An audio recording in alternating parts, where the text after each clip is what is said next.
have a question to ask. Is there anyone who has good relationships with friends? Who can solve conflicts well? Okay, now I want to ask who is the opposite. Not the best relationships with friends. And when a conflict happens, you have no idea what to do. Hello, my name is Namkyung, and today I'll be talking about sociality, the relationships between teenagers. I will also be explaining about the friendship issues and the resolution as a teenager.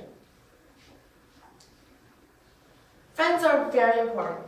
As Helen Keller also said, I would rather walk with a friend in the dark than alone in the light. Helen Keller was blind and deaf, but could overcome this with her teacher and her friends.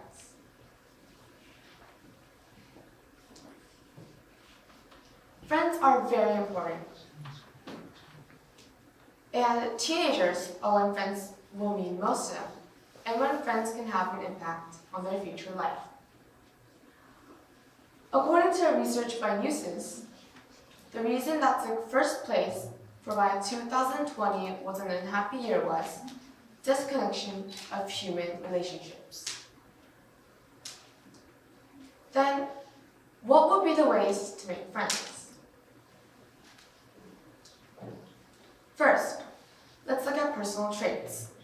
When you're an extrovert, it is best for you to walk up to a friend and start a conversation.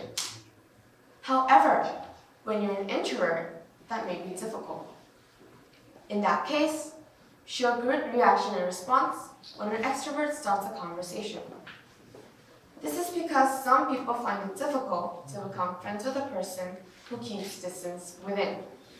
So first, try to be friends. Show that you want to be friends. Second, find common spots with you and the friend. He or she might feel comfortable or feel like getting along well with you. But don't get to know everything about them. Do not show that you want to know everything about them. Then the friend might feel uncomfortable and want to keep a distance from you. Let's look at our imaginary friend Emily and Luke on the screen. What they have in common is being 12 years old and that they go walking on weekends. Third, talk or start a conversation naturally. All of us can do this. For example, say, "Hey, what's your name?" or "What do you like?" These greetings can become a link to becoming friends. Fourth, smile when you meet their eyes. Smiling doesn't mean scoffing at them. It can have a positive image of being kind and soft. Also, it is way more positive than frowning. Lastly, don't be self-centered. According to a study, there were considered people in types that people wanted to be friends with. This can show in conversations too.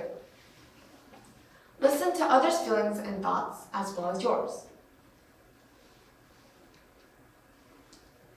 Now, imagine you got into a fight with a friend and you want to solve it.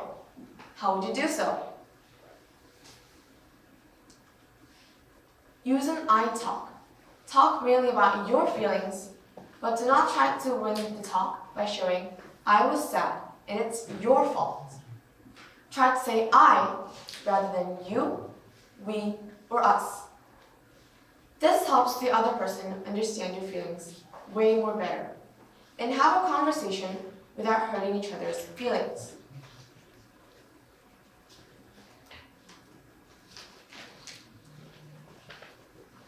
I also had a conflict with my best friend. We were so close that we shared all our secrets. However, there was something upset between us two after we got our 6th grade class split. And I didn't want to keep it that way. This emotion did not get lighter over time, it kept layering up. So, I told her about my feelings and decided to go to school together the next morning. We had enough conversation about our feelings and we became close again.